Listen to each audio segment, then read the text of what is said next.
Hello YouTube, it is me, John Avenger. I am back again with another video, and this is it, people.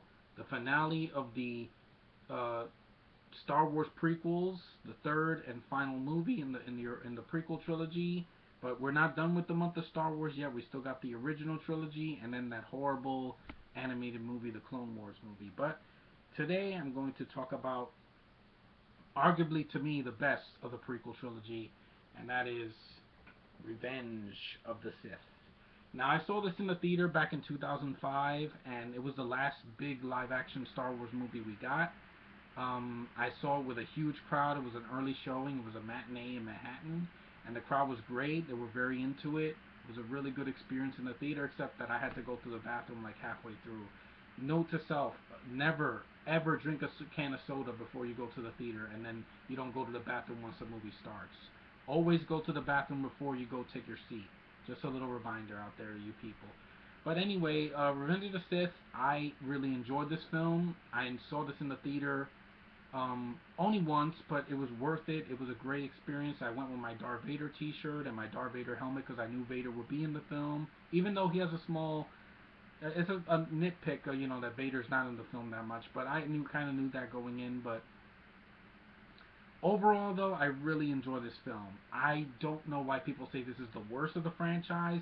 I like the darker tone that it has. It's PG-13, which a strong rating for a Star Wars movie. None of the Star Wars films before were PG-13. It's got more violence. It's got a much faster pace. There's more happening in the film, and it feels more epic. It does feel like the original trilogy. It connects the entire franchise together, and now you know why, how it connects to the originals. So basically, Revenge of the Sith, it starts off with an awesome space battle.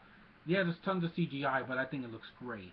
I mean, it reminded me of the first film, Episode 4, A New Hope, where, the Star Destroyer is shooting at the Rebel blockade runner in space. It's just as epic as that, because you have these two ships that are flying.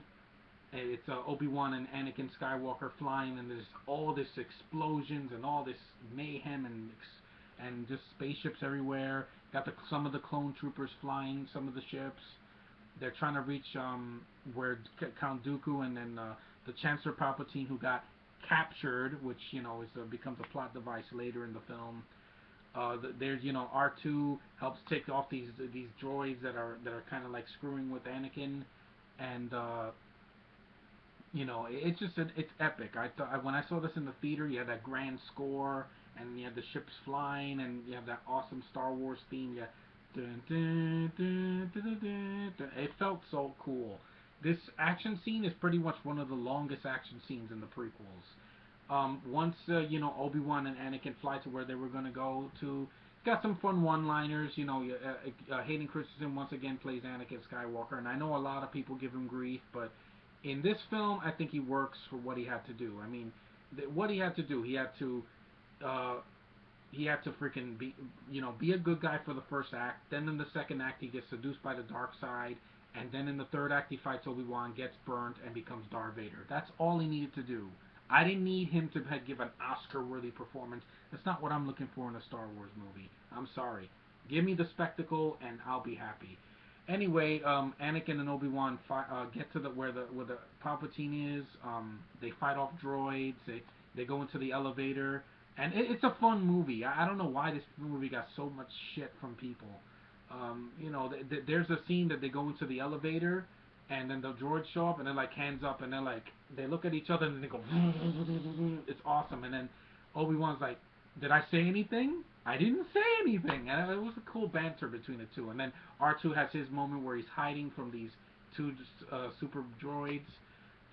They're doing some work, and then R2 comes out. He hears Obi-Wan's message to open, to turn the elevators on, and then the robot's like, "Hello," and then and R2 he freaking lets this oil out of his body, and he makes them trip the droids, and he lights one on fire. R2's badass in this movie, he really is.